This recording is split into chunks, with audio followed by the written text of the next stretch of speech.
Boa noite a todos. Quero agradecê-los mais uma vez pela presença aqui na nossa reunião.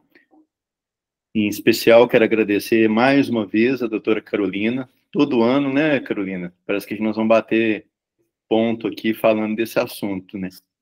Gostaria até que a gente tivesse a oportunidade de falar de outros temas, mas a dengue, ela é sempre atual, né? E, infelizmente. E aí eu quero te agradecer mais uma vez por estar trazendo mais conhecimento, atualização e a oportunidade de trocar uma ideia e bater esse papo com você, tá? Para quem não conhece, a doutora Carolina é infectologista, é uma das infectologistas aqui da cidade, nossa associada da Associação Médica, é professora na UFOP. Muito bem, Carolina, a palavra é sua. Obrigada, bom tempo. Obrigada, doutora Deise, também, que me fez o convite. É um prazer estar aqui. Infelizmente, né, gostaria de estar falando de assuntos mais suaves.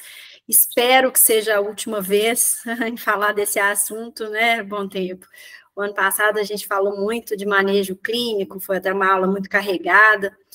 E eu estava muito esperançosa, né? No ano passado a gente discutiu um outro cenário, que era o caso de um óbito, né? Um adulto jovem aqui da cidade, que foi um óbito meio inesperado, e esse ano aí a gente está de frente a esse número, né, enorme de casos. O objetivo aqui, né, a gente falar um pouquinho das atualidades, das questões mais polêmicas aí que envolvem a dengue hoje. E no final a gente abre aí para a discussão, né? Eu quero ver se o Bom Tempo vai concordar com tudo que eu estou falando, ele está aí vivendo na pele, e muitos de nós, né, que tivemos dengue aí nesse período. Bom, então, por definição, né, é importante a gente ter isso em mente, que a dengue é uma doença febril aguda, sistêmica e dinâmica, que pode apresentar amplo espectro clínico, podendo parte dos pacientes evoluir para formas graves, inclusive levar ao óbito. Essa é uma definição, a gente, né, em epidemiologia, a gente usa umas definições meio burras, mas que é aquilo que a gente quer procurar. Nem sempre é o que a gente vai achar, né, como estávamos conversando aqui antes de iniciar a apresentação, a gente pode ter dengue sem febre, a gente pode ter, a maior parte, na verdade, são quadros oligossintomáticos, né? Então, vão ter muitos casos que vão passar despercebidos. É claro que a gente fixa aquilo que a gente ouve mais, né? Quando a gente vai falar do vizinho, a gente não conta assim, o vizinho está com dengue, mas está ótimo. A gente conta, nossa, fulano está com dengue, está mal e tal. Então, a gente vem à tona muito mais os casos ruins, né? Mas a gente tem que lembrar aí que a maior parte evolui de uma forma muito branda, sem muitos sintomas. Só para a gente pensar um pouquinho, né, com relação às outras arboviroses, e aí são uma lista imensa que a gente tem no mundo todo, né, nós temos outras viroses aguardando somente a adaptação do mosquito para que comece a circular, né, no ambiente tropical, subtropical, igual a gente tem aqui na maior parte do mundo, né, onde circula aí a dengue, mas é importante a gente lembrar, né, da família Flaviviridae, dengue, febre amarela e zika, por causa, dentro dessa mesma família, a gente vai ter muita reação cruzada entre eles, né, então se eu pedir sorologias, eu posso ter um caso de dengue que vem com uma sorologia positiva para a zika. Para chikungunya, né, uma outra família, isso também acontece, tem acontecido muito, nós temos visto muitas sorologias positivas ao mesmo tempo para a dengue e para a chikungunya, né, mas mais por conta de reação cruzada mesmo. E temos aí, né, febre do Oropost, que nós estamos em alerta na região norte do país, apesar de que é uma arbovirose que não, a letalidade dela é insignificante, né, e a febre de Maiaro também com introdução aí no país nos últimos anos, muito parecida aí com a chikungunya. E qual que é a situação hoje da dengue, né? Vamos tentar contextualizar isso aqui. Então, a dengue hoje não é um problema só do Brasil, nós temos vários casos nas Américas, né? Aí depois do Brasil temos o líder seria a Argentina, seguido do Peru, em número de casos, né, nessa mesma epidemia. E aí aqui em vermelho a gente observa, né, como que isso está muito além dos casos, né, do número de casos observados no ano passado e da média dos últimos 5 anos. No Brasil, que está circulando esse ano, principalmente o sorotipo 1 e o 2, né? Mas nós temos registros de dengue tipo 3 e o tipo 4 também muito insignificante, mas está circulando em algumas regiões. Isso vai ser importante quando a gente for pensar na questão da possibilidade de uma recorrência de dengue, né? Por causa daquela questão da produção de anticorpos, né,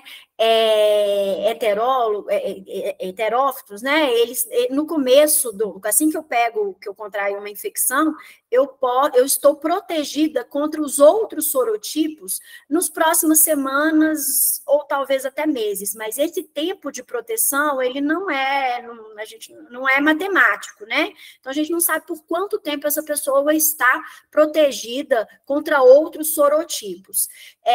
Em geral, a gente considera que numa mesmo surto epidêmico, é muito raro a pessoa ter dengue 2 vezes. E aí depois nós podemos abrir para conversar sobre casos que a gente tem ouvido aí de 2 episódios de dengue, um seguido do outro.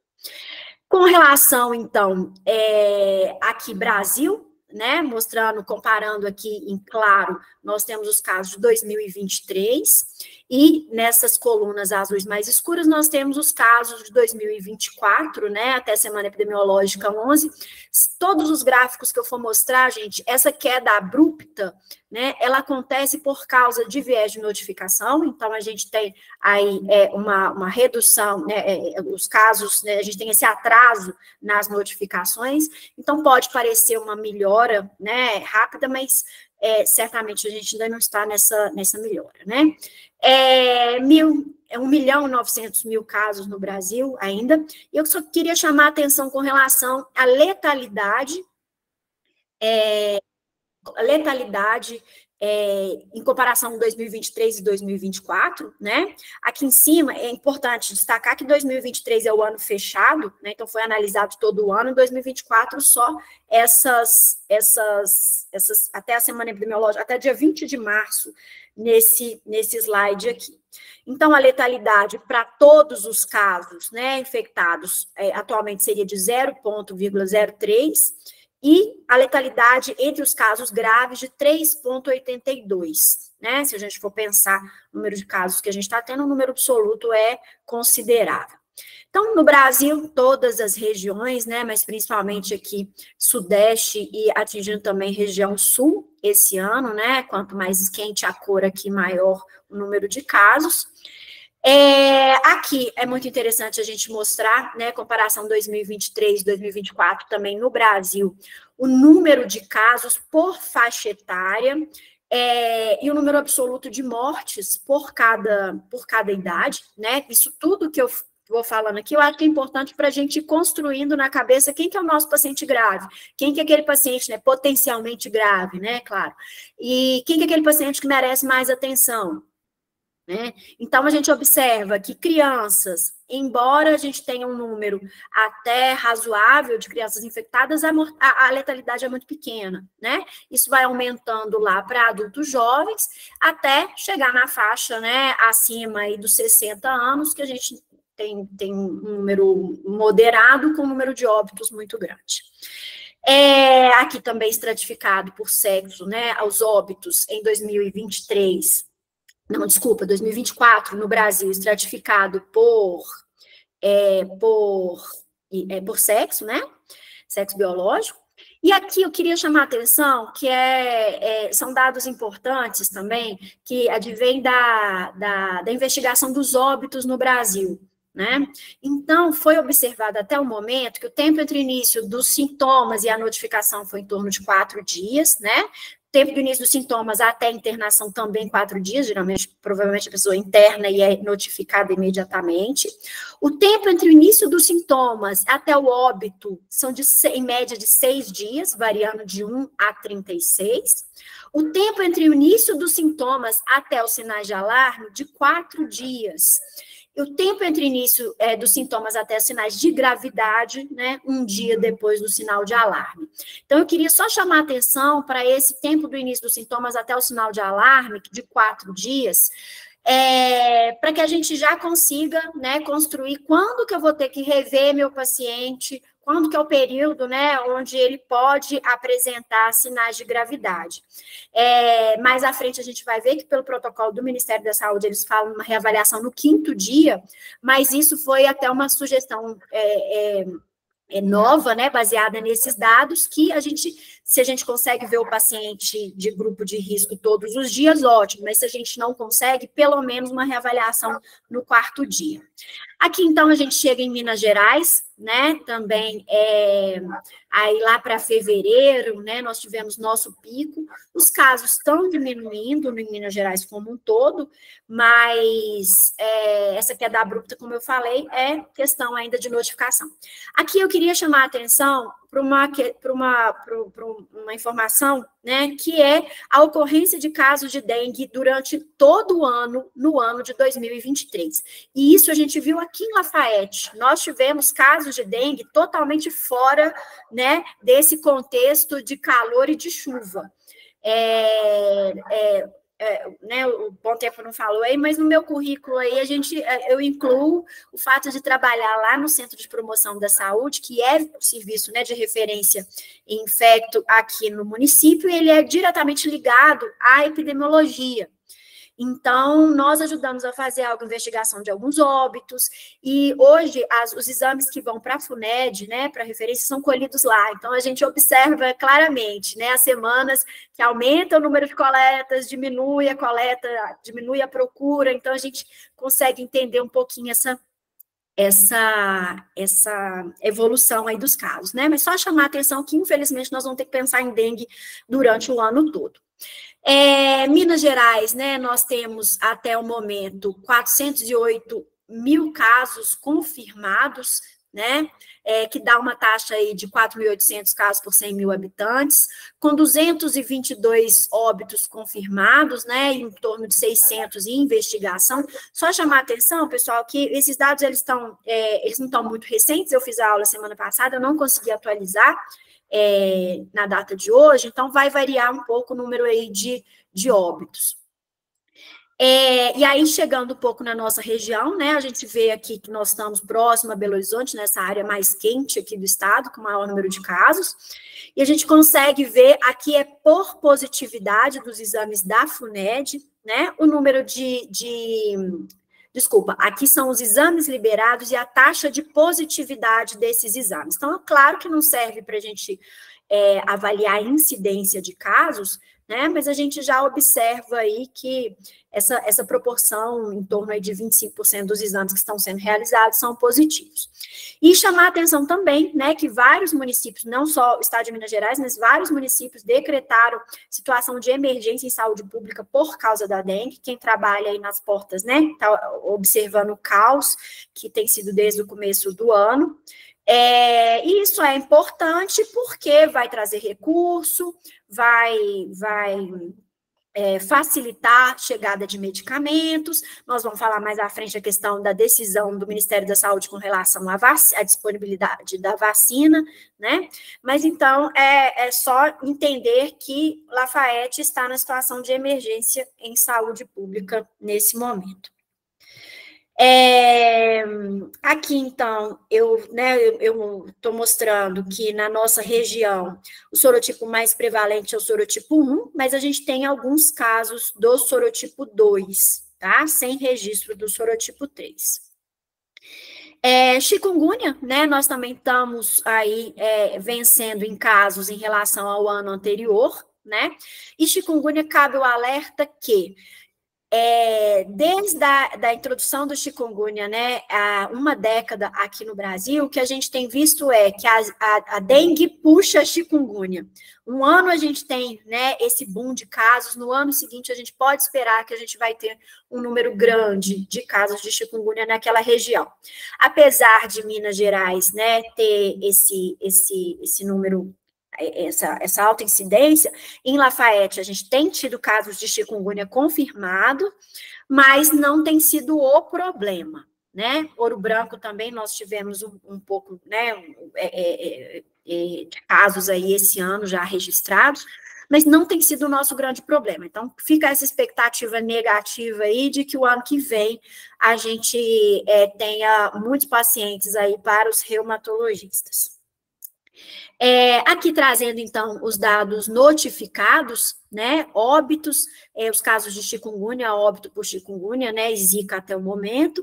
Então, nós temos aí em Lafayette, né, mais populosa, né, em torno de 20 mil casos. Em segundo ficaria Congonhas, com 2.800, depois Carandaí, com 1.400 casos. De dengue, né, de chikungunya, nós tivemos aí em Congonhas, como eu falei, esse maior registro.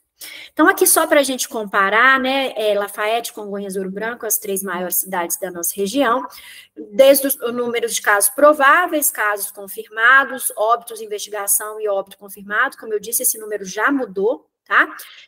Mas aqui eu queria só mostrar um pouquinho disso aqui, dessa curva, né, durante as semanas epidemiológicas, mostrando o período que aí a gente observa aqui, né, por mais que a gente tenha essa questão da notificação, esse pico aqui, né, lá para a 12ª semana epidemiológica, que coincide aí com o final de fevereiro. A gente observa que isso depende diretamente do esforço, né, das vigilâncias epidemiológicas em produzir esse dado para o Estado, né, lá no Centro de Promoção da Saúde, assim como na vigilância epidemiológica aqui de Lafayette, que é onde eu posso falar mais, estão sendo feitos mutirões, né, para que esses dados cheguem logo no Estado, e isso vem à tona, né, porque, infelizmente, a gente precisa mostrar, a gente gostaria que a saúde tivesse excelente aqui, né, na nossa região, que a gente estivesse dando conta de tudo, mas esse dado ele precisa ser público até para a gente planejar as estratégias. E aí vem a grande questão, diante disso tudo, como é que nós vamos reduzir a mortalidade? Alguma coisa mudou na dengue? Infelizmente não, né? Nós temos aí fila para ser atendido, fila para colher exame, fila para tudo, né? Eu gostaria muito de trazer um estudo aí moderno mostrando um antiviral que seria promissor, mas nós não temos isso. Então, enquanto nós não temos esse antiviral promissor, o que a gente tem que lidar é com a organização dos serviços de saúde para que a gente consiga estratificar o nosso paciente de maior risco, dar atenção para quem precisa e não desassistir aqueles pacientes, né, com outros problemas de saúde que vão procurar as nossas portas, né? Então, eu falei isso na aula que eu dei ano passado, que por alguns anos eu trabalhei no Estado, né, como uma das minhas funções era ir nos municípios organizar o atendimento de dengue naquele município para que a gente pudesse minimizar as mortes, né? Então, existe aí tanto um caderno, né, de orientações do Estado, existem notas, em 2022 o Brasil republicou essa diretriz, porque enquanto a gente não tem um exame, um tratamento adequado, o que a gente precisa é ver o nosso paciente com frequência, e isso tumultua o serviço, né? E quantas vezes a gente não ouve, hoje mesmo eu ouvi, né, de um residente falando que o sogro dele tinha sido internado em um outro município porque estava com um pouco de vômito. Falei, gente, infelizmente nós vamos ter que internar casos que a gente não internaria num outro contexto, né? Então, o enfermeiro que trabalha comigo no hospital, eu falo assim, nossa, mas está internando, tudo esse pessoal pensa que é dengue, interna por qualquer coisa. Infelizmente, é isso mesmo que a gente tem que fazer, porque a gente não tem nenhuma outra forma de avaliar risco desse paciente, a não ser manter aqueles de maior risco internados no período mais fragilidade, né? Então, nós não temos preditor de gravidade na dengue. Prova do laço é um preditor de gravidade? A gente acredita que não. Plaqueta é um preditor de gravidade? A gente vai ver que em algumas situações, sim. O sangramento, né? Então, assim, a gente não tem um exame que seja um exame, uma situação, que eu consiga pensar, esse paciente é grave, esse paciente não é grave, né?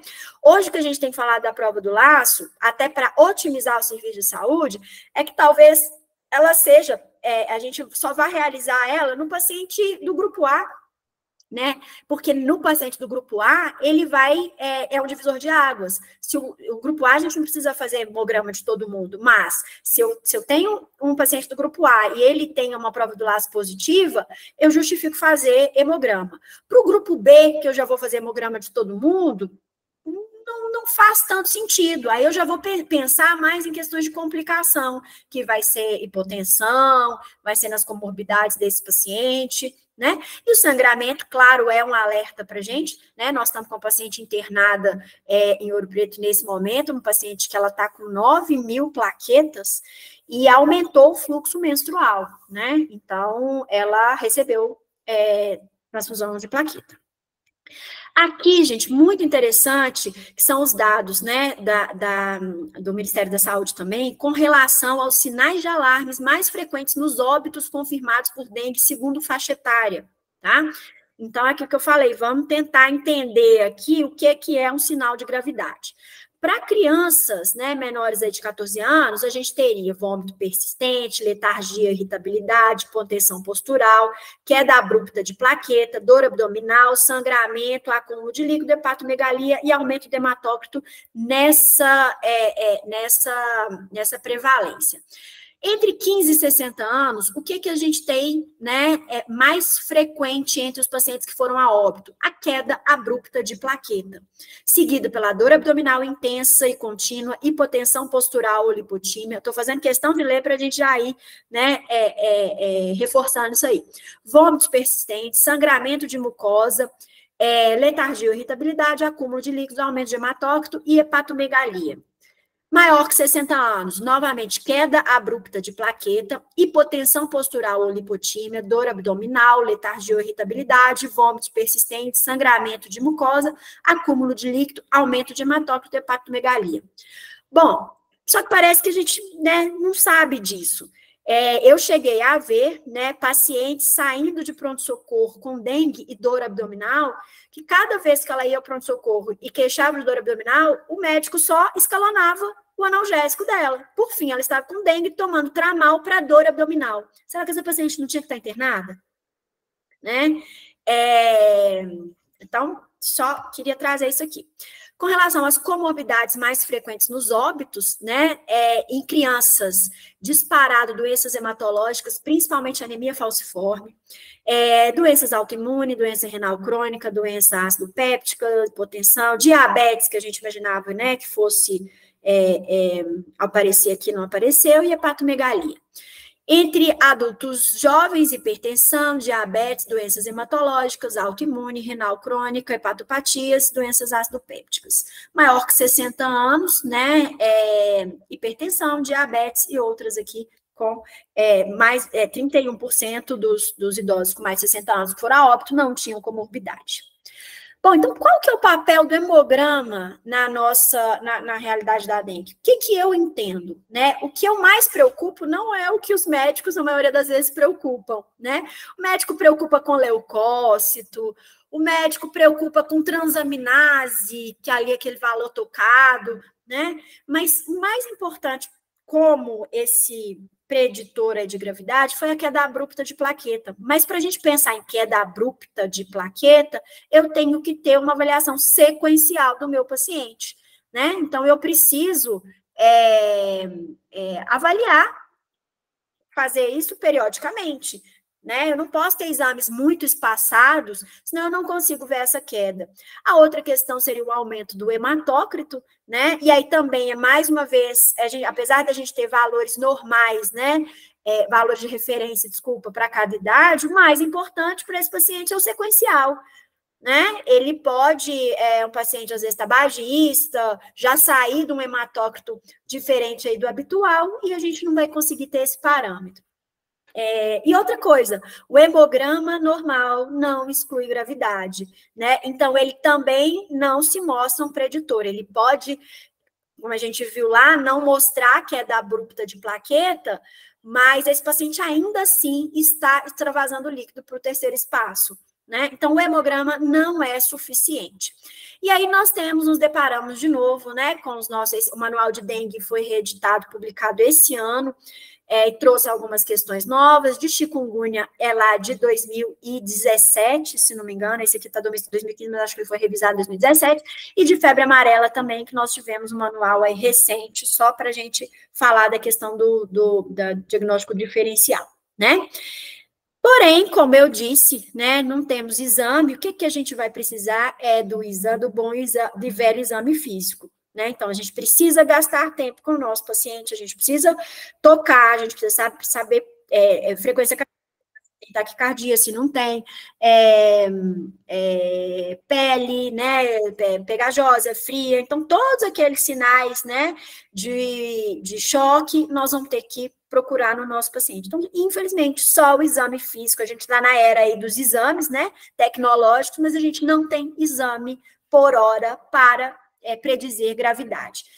Aqui, mais uma vez, né, quais seriam os sinais de alarme como um todo, né, tanto para criança quanto adulto: dor abdominal intensa referida ou a palpação e contínua, né, vômitos persistentes, acúmulo de líquido, hipotensão postural ou lipotímia, hepatomegalia maior que 2 centímetros, sangramento de mucosa, letargia ou irritabilidade. Então, são sintomas, né, a lipotímia acaba que a gente vê com muita frequência. Então, se a gente for seguir a risca, se a gente quer realmente reduzir mortalidade, a gente vai ter que internar nosso paciente com lipotímia, porque ele vai ser grupo C, então pelo menos 48 horas de observação ele precisa.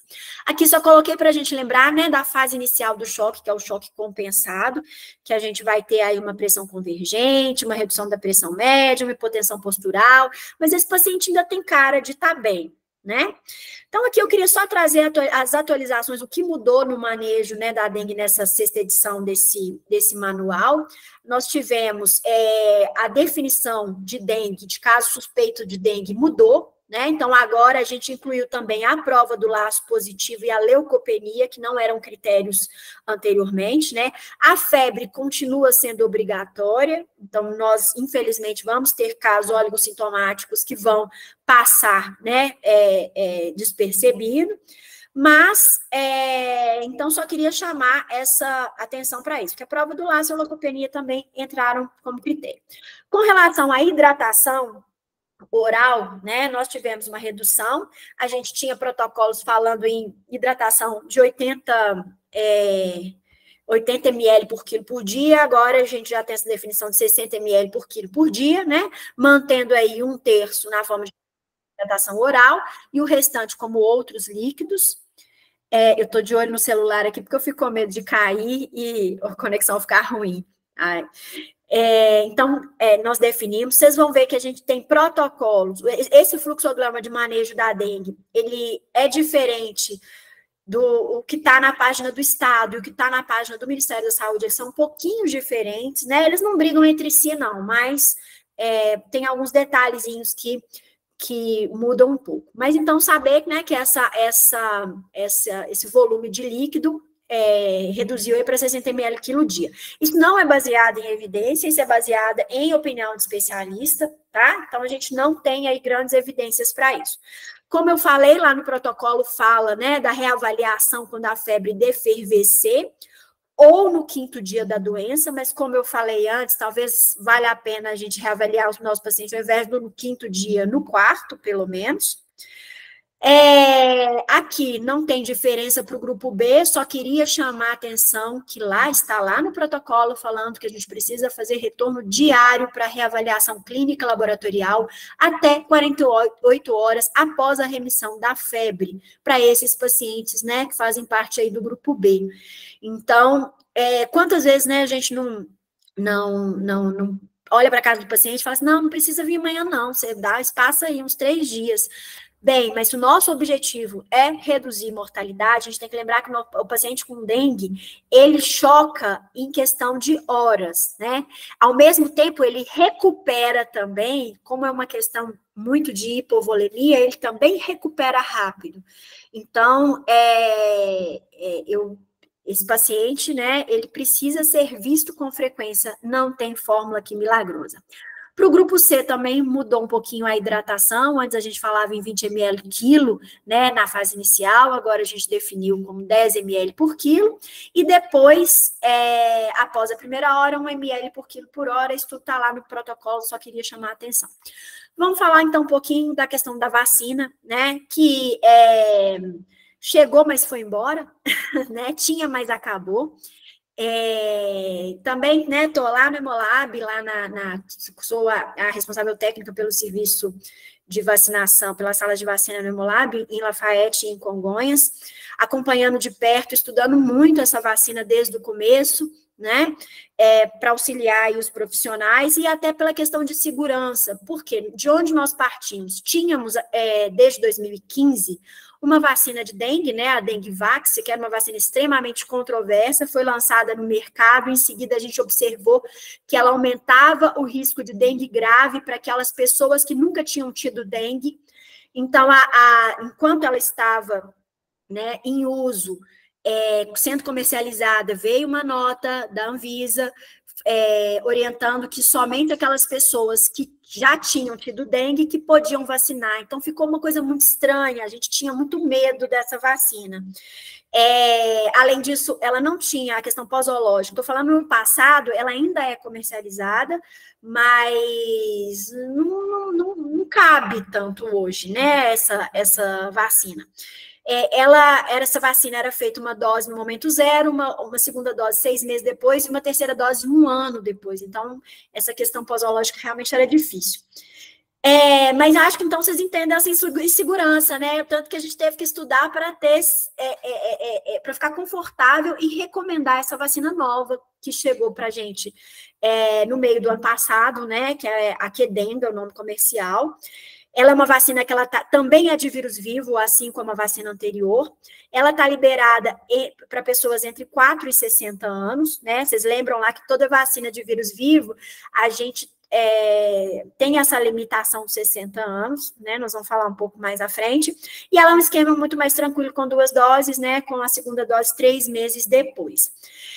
Pode parecer estranho, né? A Takeda é uma fábrica japonesa que produz essa vacina, e ela não tem muita tradição de vacinas aqui no nosso país, mas o princípio ativo ele vem da Alemanha, ele é todo produzido na Alemanha, e ela só é finalizada no Japão antes de ser importada aí.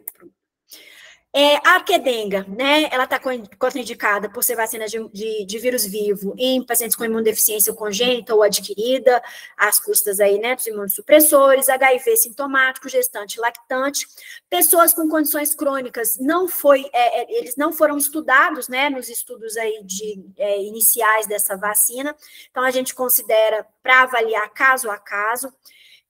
Tratamento com imunoglobulina e hemoderivado, a gente tem que fazer aquele intervalo, né, de no mínimo 3 meses, de no mínimo 6 semanas, né, mas o ideal aí é de 3 meses.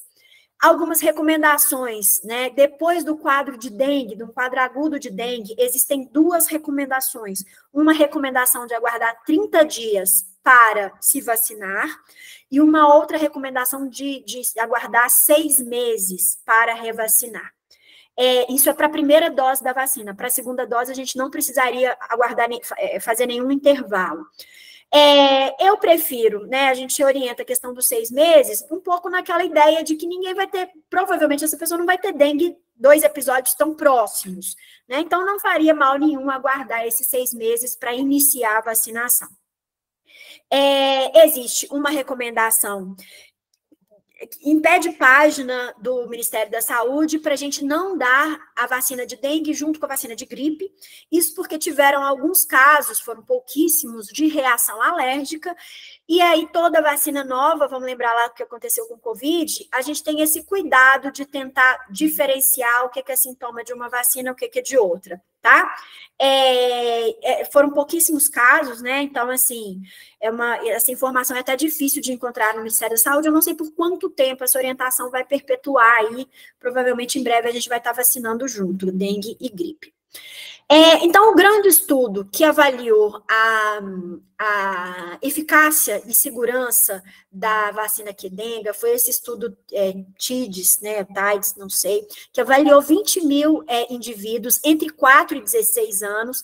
Aí já vai um alerta, né, o porquê que o Ministério, um dos motivos que o Ministério da Saúde recomendou inicialmente essa vacina para crianças, né, por causa dessa faixa aí, em que os indivíduos foram estudados, 4 e 16 anos, né? E eles receberam 2 doses, 13 mil recebeu a vacina e em torno de 6 mil recebeu placebo. 53% dessa amostra provinha da América Latina e 46% da Ásia. É importante a gente falar isso, porque quando a gente está falando de vírus, os vírus sofrem, apesar do vírus da dengue ser um vírus mais estável, ele não sofre tanta mutação, mas às vezes a gente tem características aí um pouco diferentes nessas doenças.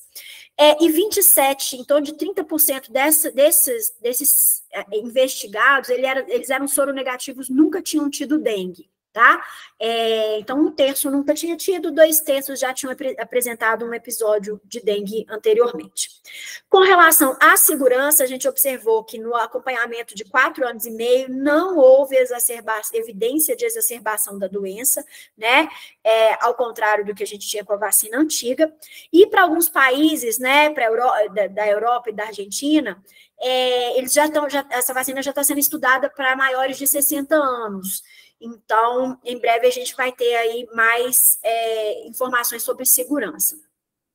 Com relação à eficácia, né, de 2 doses, essa vacina ela se mostrou tanto eficaz em reduzir infecções comprovadas, né, com comprovação viral, quanto em reduzir a hospitalização, evitar a hospitalização, né? Então, no acompanhamento de 12 meses, ocorreu essa redução de 80%, né, de novas infecções, acompanhamento de 18 meses, essa redução de infecções em 76% para aqueles soropositivos prévios, para aquelas pessoas que já tinham tido dengue pelo menos uma vez, em 18 meses, né, essa eficácia foi de 76%, de 66% para quem nunca tinha tido dengue, né, e no acompanhamento de 54 meses, esse título caiu para 61,2%. Né, o que é ainda razoável para a gente, e essa questão dessa eficácia, a gente precisa de outros dados para avaliar, né? Então, pode parecer um número baixo, um número mágico para a gente considerar uma vacina eficaz, né? Claro que qualquer forma de proteção, ela tem que ter uma eficácia, né, significativa para justificar o uso. E o número mágico para a vacina é acima de 80%. Aquela vacina que tem essa eficácia de 80%, ela é considerada adequada. Então, nós temos aqui 61% em 54 meses, mas a gente ainda precisa ver mais em repercussão clínica e essas coisas. Para evitar a hospitalização, né, os dados são mais robustos. Em 12 meses, houve uma redução de 95% das internações, muito semelhante ao que aconteceu com 18 meses, e em 54 meses, 84%. Né? E aí vem a outra questão que tem sido muito comentada, é que a vacina ela tem uma eficácia diferente de acordo com o sorotipo, né? Sendo bem eficaz para o sorotipo 2, sendo muito boa para o sorotipo 1, mas para o 3 e para o 4, essa resposta não foi tão boa. Para o 4, por questões óbvias, né? Porque a gente não teve muitos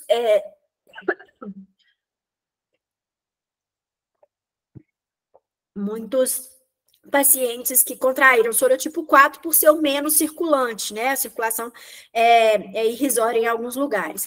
Então, a gente não conseguiu comprovar essa proteção. E aí, com relação a uma dose apenas, né, o que aconteceu nesse contexto aí por causa da falta da vacina, foi observado que com apenas uma dose, uma eficácia de em torno de 80% após 30 dias dessa dose, tá? Só que, com uma dose apenas, a queda da titulação de anticorpos ela é mais rápida do que com 2 doses, né? O que justifica, obviamente, 2 doses. E aí veio toda aquela questão da tem mais acabou, o Ministério da Saúde aí com orientações a gente não conseguiu entender, e eu me debrucei muito em cima dessas orientações, porque eu queria entender, gente, a recomendação que eu estou dando aqui no Hemolab para vacinação é diferente do que o Ministério da Saúde está falando. Então, será que quem está errado, né?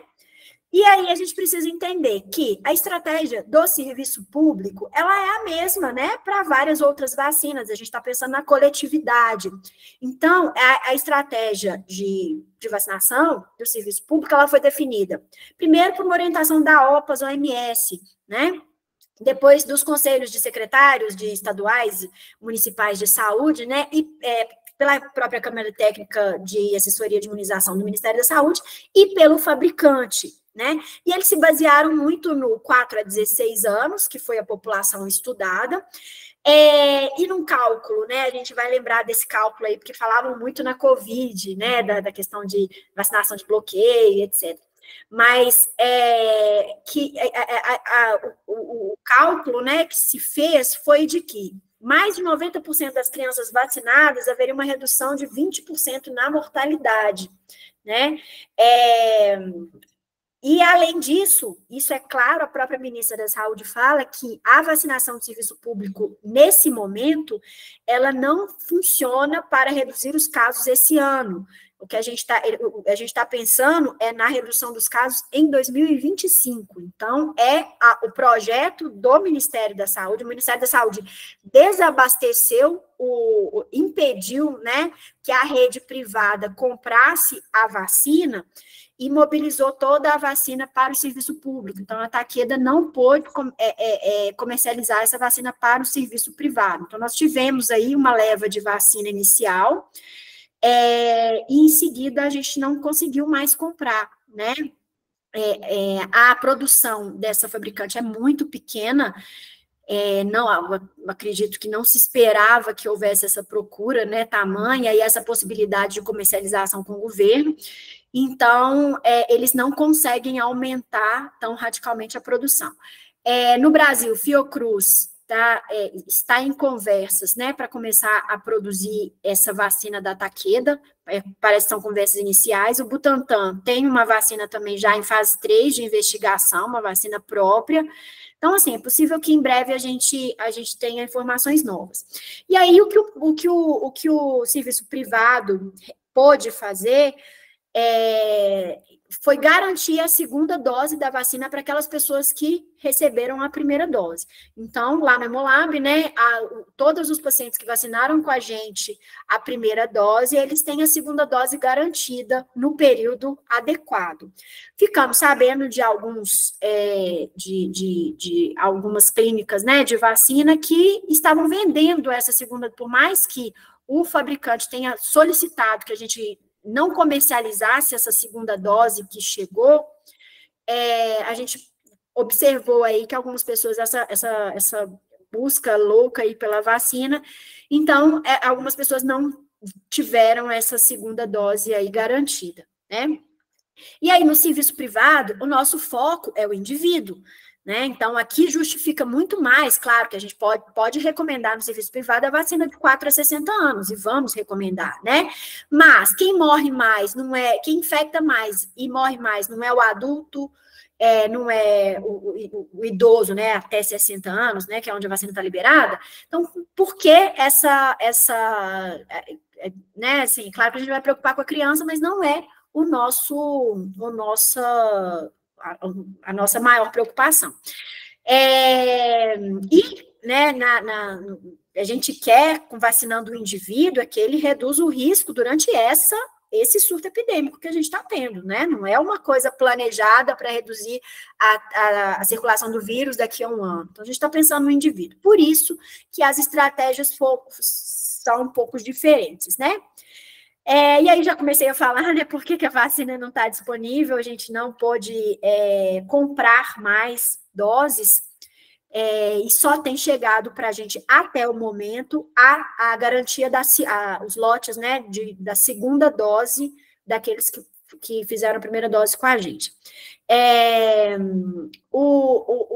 Os distribuidores falam que pode ser que em algum momento essas vacinas que estão... Não é que está sobrando vacina no SUS, né? Essas vacinas elas estão sendo remanejadas. O que aconteceu é que teve um lote de vacina que chegou no SUS com uma validade muito próxima, que inclusive foi doação da Takeda, não foi compra. Então, o Ministério da Saúde começou a movimentar para poder aplicar logo essas vacinas, né? Mas, então, infelizmente, a gente não tem conseguido comprar, né? E a gente está aí direto com o fabricante. A estratégia, então, que o Ministério da Saúde usou para distribuir as vacinas, e a vacina não chegou no serviço público para a gente aqui em Lafayette, nem se fala nisso, né? Foi possuir pelo menos um município de grande porte, mais 100 mil habitantes, alta transmissão de dengue registrada em 2023 e 2024, e maior predominância de sorotipo 2, né? Então, esses foram os critérios iniciais. Depois, o Ministério da Saúde foi mudando um pouco. E aí, utilizou-se também a questão de hospitalização de dengue por faixa etária. Só que eles usaram um dado que eu coloquei aqui porque não simpatizei com esse dado de forma alguma. Eles colocaram a proporção de pessoas naquela faixa etária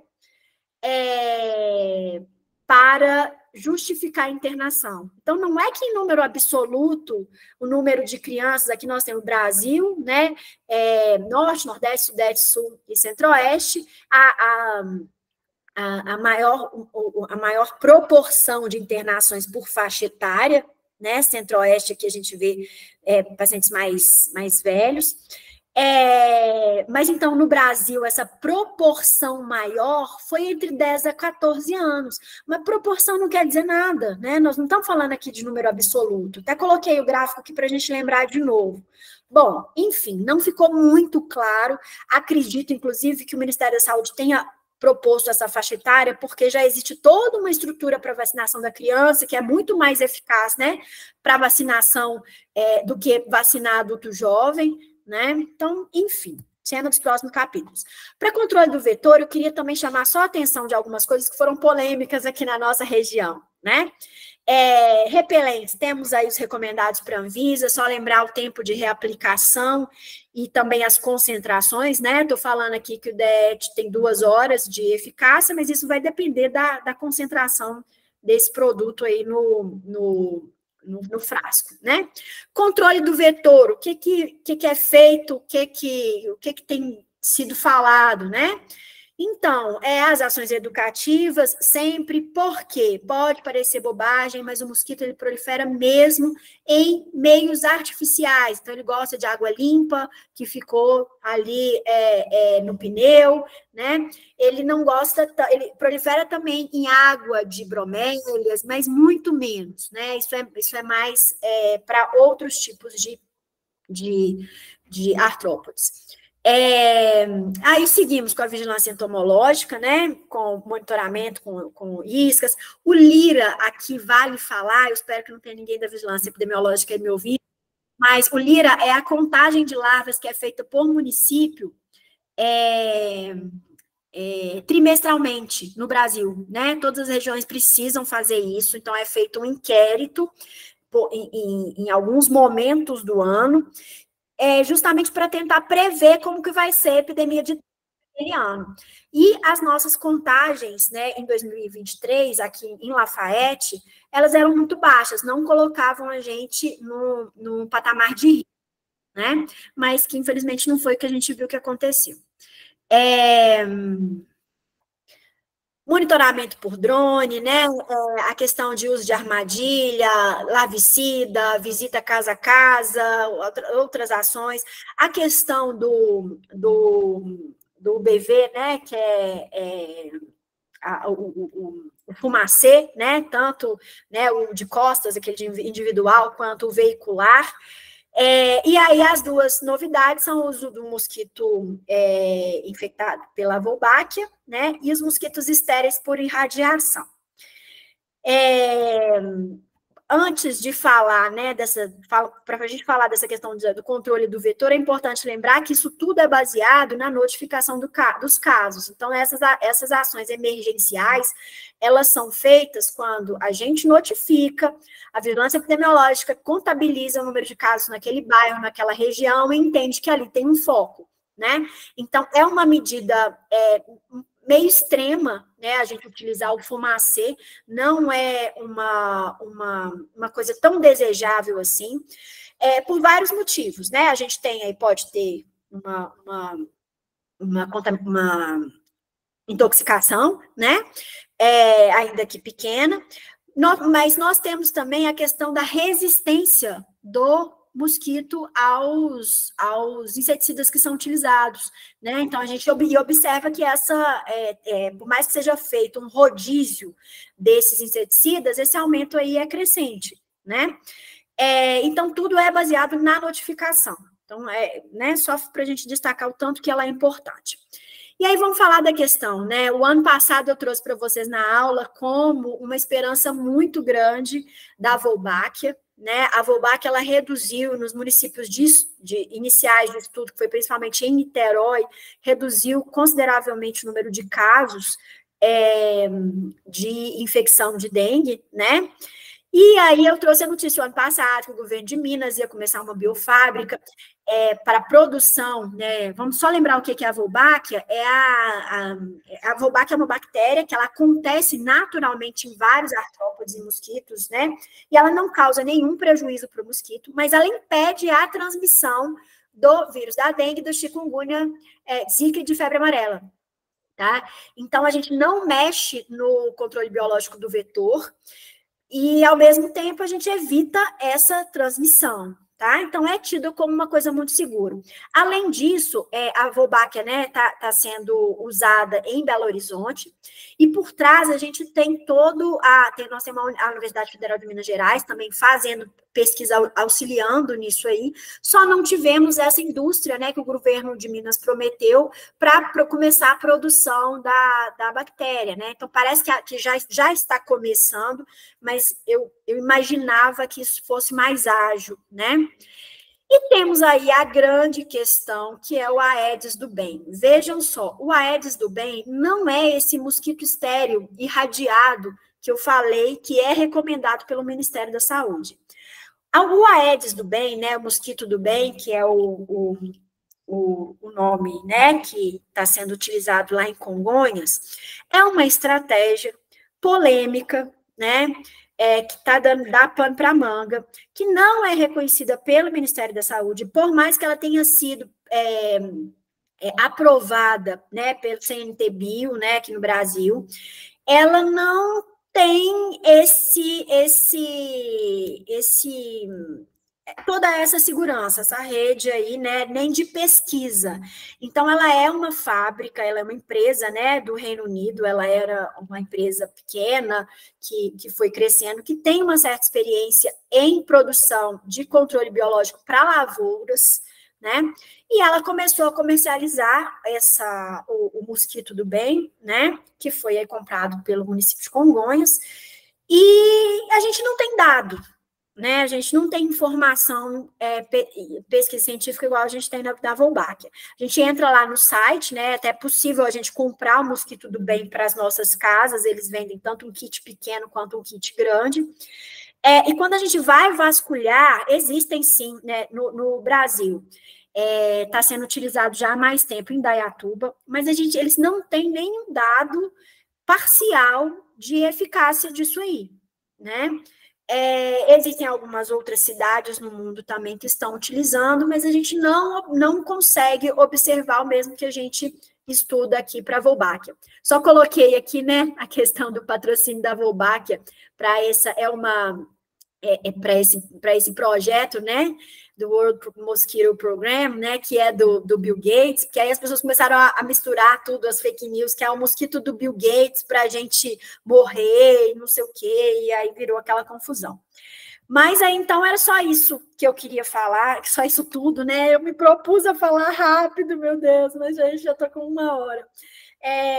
Não coloquei aqui, mas estou lá, né, no consultório, lá na Clínica Clar, estou lá no centro de promoção, estou lá no Hemolab como referência técnica lá da vacina, e estou em todos os lugares e à disposição. Pronto, era isso tudo que eu tinha para falar. Desculpa, esse ano eu prometi que eu ia falar rápido, mas eu não consegui mais uma vez. Muito obrigado, Carolina. Vou abrir os microfones, pessoal. Liberado para perguntas.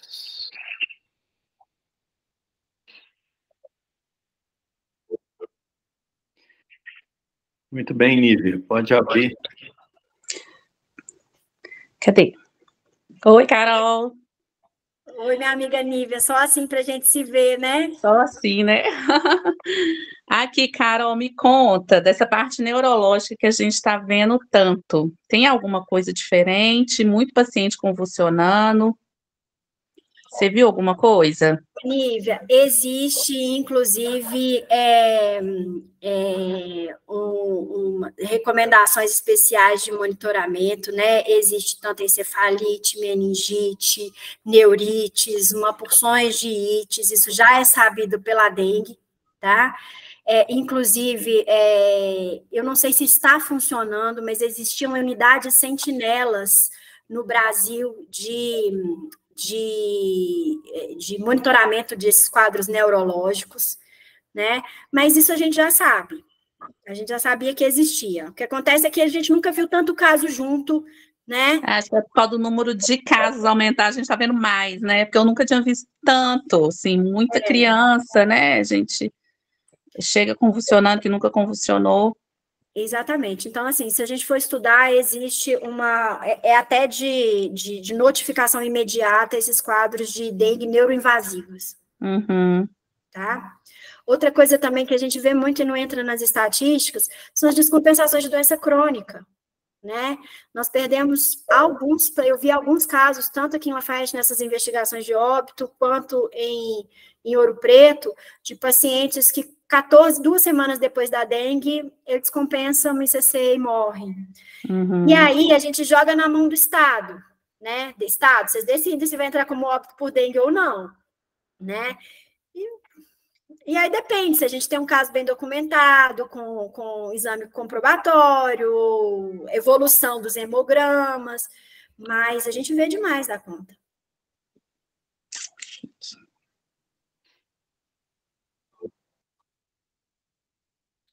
Valéria, pode. Carolina, obrigada, viu? Excelente palestra. Eu queria que você me falasse um pouquinho mais sobre essa questão de dengue, diagnosticada com 30 dias de diferença uma de outra, e com exames, assim, com sorologia, sabe?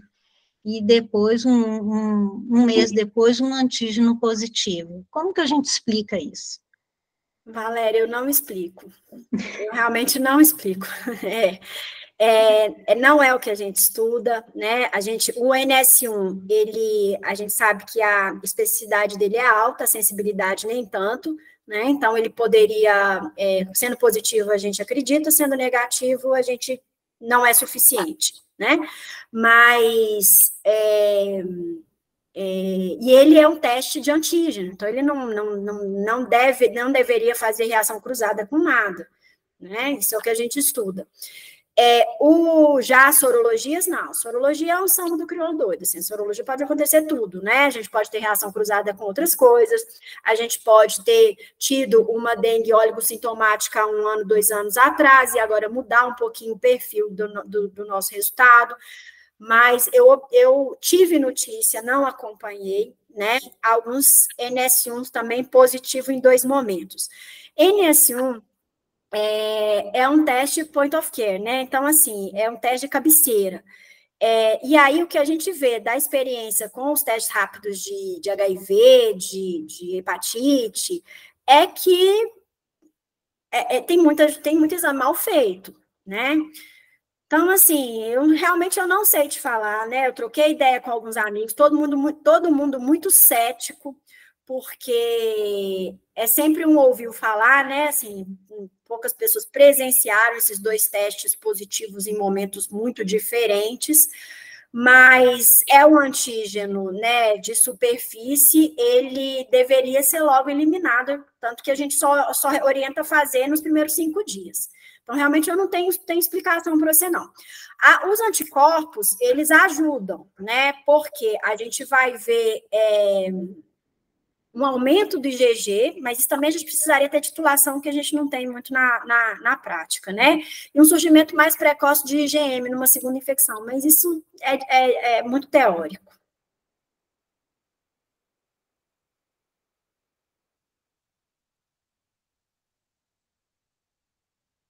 Pode passar a palavra para a Adriana? Pode.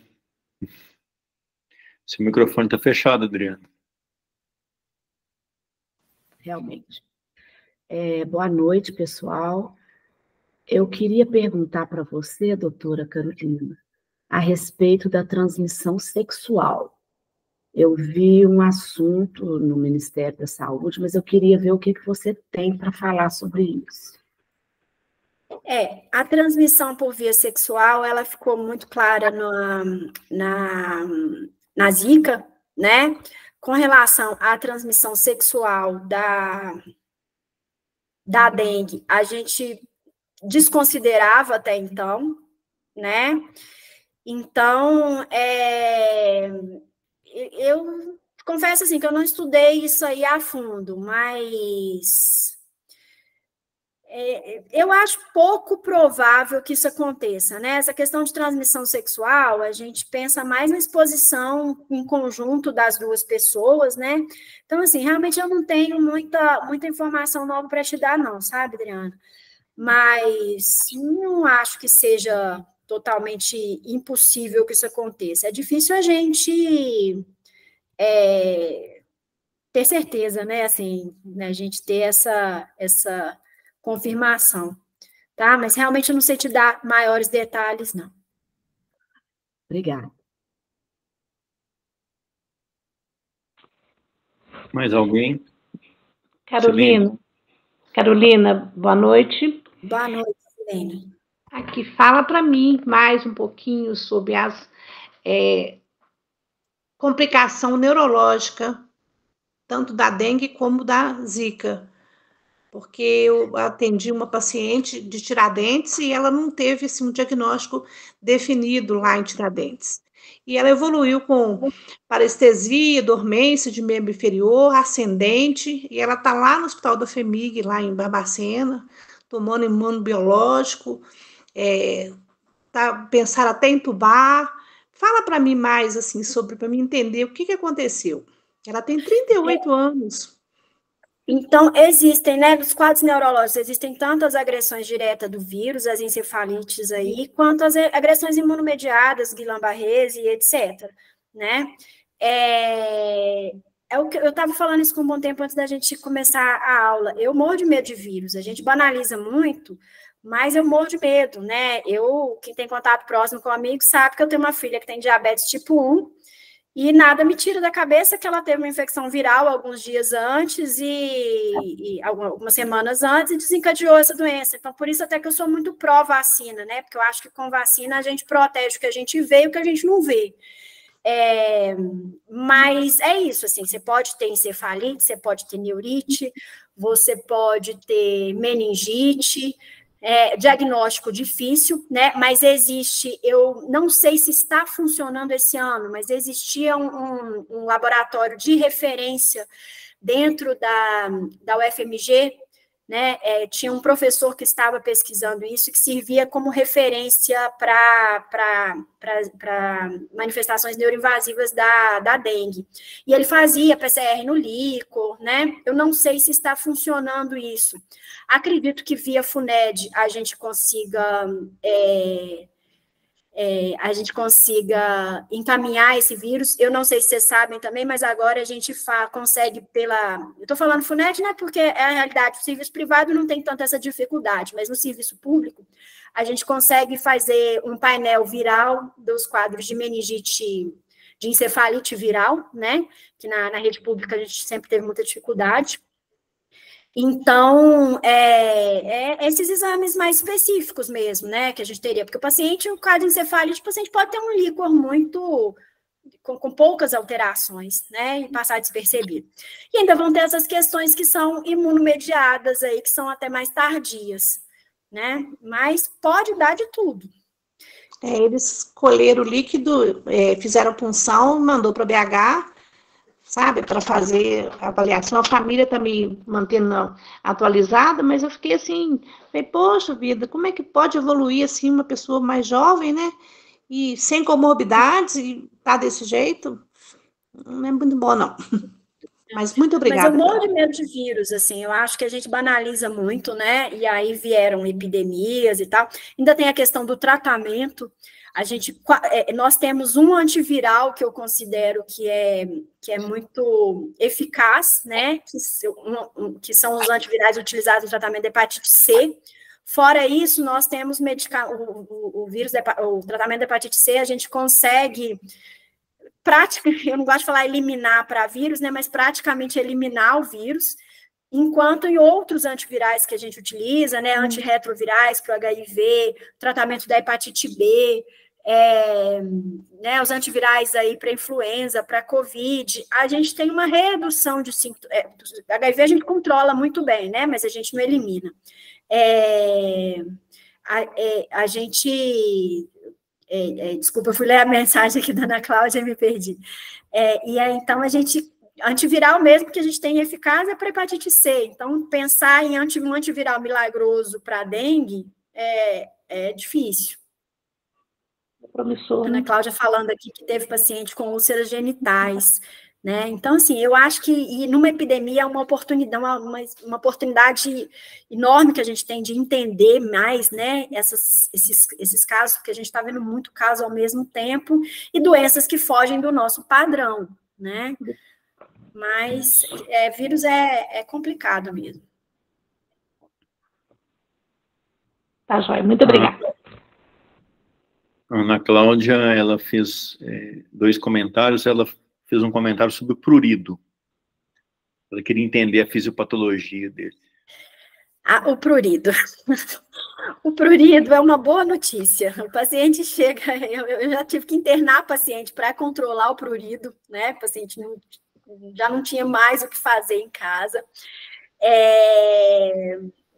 O prurido, ele é uma reação de antígeno anticorpo, né? Assim, e ele já é um sinal de que a dengue está passando, né? Então, assim, não é um sinal de gravidade.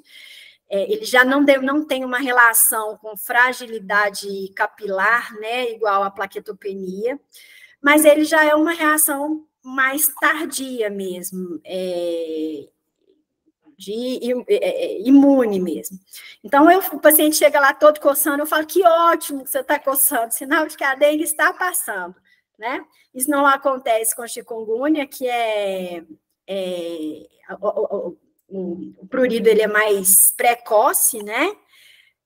Mas na dengue ele é um pouco mais tardio, em torno do 7º dia mesmo, às vezes até mais, por mais que às vezes os protocolos falem que é em torno do 5º dia, eu acho que costuma ser até um pouco mais tardio.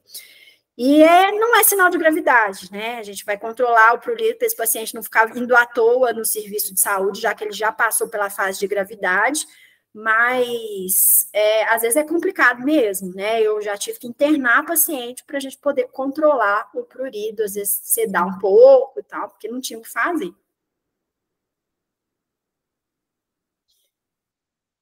Muito bem. Mais alguém comentar alguma coisa? É isso aí, Carolina. Foi ótimo. Obrigada, pessoal, mais uma vez. Espero não ter falado muita besteira aqui. Não, eu vou confessar que que a gente fica triste, né? Porque a gente vê que o aprendizado, né? Às vezes é muito pequeno. A gente precisa organizar melhor os nossos serviços de saúde para conseguir oferecer para o paciente aquilo que ele precisa, né? Nós quebramos muito a cara quando a gente quis tratar COVID igual influenza e quando a gente quer tratar, para cada doença precisa de um tipo de assistência diferente, de uma organização diferente do serviço de saúde, né? Então, isso, infelizmente, eu acho que a gente precisa batalhar e quebrar alguns paradigmas, né? Colocar enfermeiro para fazer determinados atendimentos, agilizar os exames, que a gente observou, né? Lá no Hemolab, principalmente, os médicos pedem exames demais da conta, então não confiam no tato, né? Na análise clínica, ficam pedindo prova de coagulação, umas coisas assim que não vão mudar a conduta do paciente naquele momento. Então, eu acho que a gente estudar os materiais do Ministério da Saúde são bons, né? Não tem como a gente fugir disso. E ter essa visão mais gerencial mesmo, né? Porque, poxa, eu vi isso lá no mesmo serviço que eu trabalho. Os pacientes ficavam, às vezes, 2, 3 horas para colher um exame de dengue, ficavam na fila, sem hidratar, né? Sem ir ao banheiro. Então, é um momento, é uma golden hour ali para ele, que ele podia estar em casa, né? E, às vezes, a gente não facilita isso. Então, eu acho que é só a gente pensar de uma forma mais gerencial, né? O protocolo, ele é muito claro, ele fala que precisa de reavaliação diária mesmo e tal. E a maior parte dos casos não vão lá no serviço só para fazer número, mas vai ter aquele que a gente vai conseguir salvar vidas, né?